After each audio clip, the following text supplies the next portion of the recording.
Paano? Paano pagbukas? Sige daw. Mga taga Bicol, sige raw kung paano pagbukas, kalimasag buras. Pakaraya bayabi pagbukas niya. Pakaraya, pauno. Pauno pagbukas, sige raw.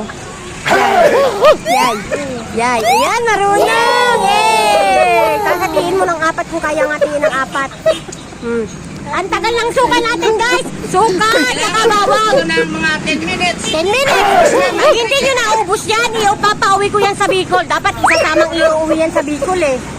Dapat sa Bicol yan iuuwi eh. Pero dahil wala tayong ulam, nakainin natin ito. Magmumukbang tayo sa almasag.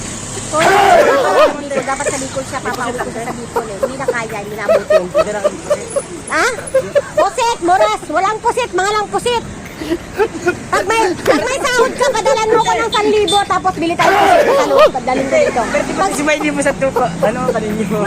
Muse ako dahil. Hindi ka maniwala. Ante mo muse. Guys, hindi maniwala yung pamangkin ko. Nag-muse ako guys. Okay, ano. Diba? Kasi ang ganda ng auntie nyo. Ang ganda ng auntie nyo kaya hindi ka maniwala sa auntie mo muse. Diba? Kasi maganda ako. Magot ka.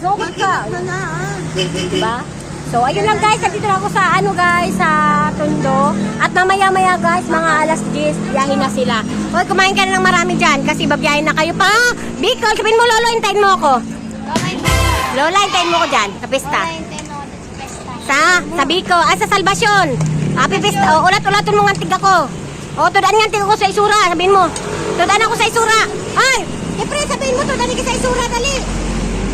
Kumain natin ikaw? Ay, ganda. Ayun pa. Makain na para mamaya babiyahe kayo. Dalawa lang guys sila babiyahe.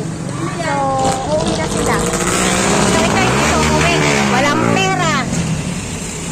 Si Erwin, kawawa, walang ipon. Hindi uuwi. Kawawa sila guys. So, ito lang ang uuwi. Ayan lang oh. Ikaw dapat pinipersan ko. Oh, tsaka ito. Oy, dali na, kain na.